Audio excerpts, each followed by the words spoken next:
Pakita ko lang sa inyo yung experience ko or unboxing experience ng pag-unbox ng device from Compecia. So sa mga hindi pa nakakalam, Compecia is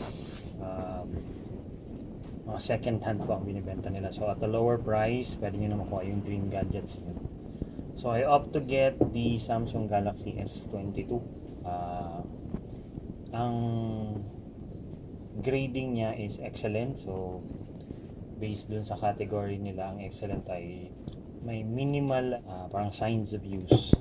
So kumbaga maganda na siya for the quality.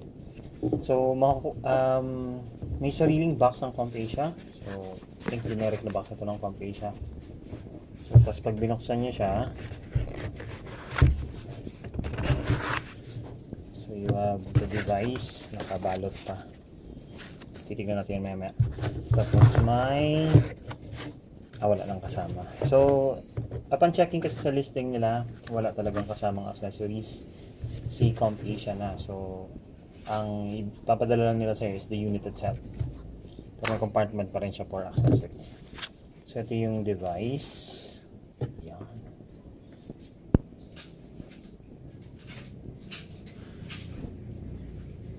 Okay, wala naman ako masyadong makitang dents or kahit anong scratches. Actually parang bago siya. I'm not sure. Puro fingerprint ko na lang. Pero may tempered glass. Meron din siyang tempered glass na naka-install. So okay naman. I-try ko lang kung nagbubukas.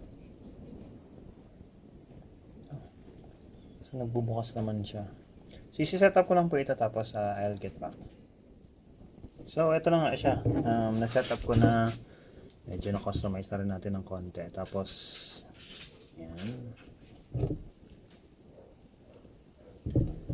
Yan.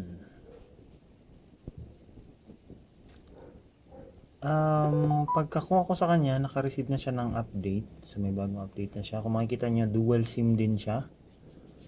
Tapos aside sa dual SIM, meron pa siyang eSIM support.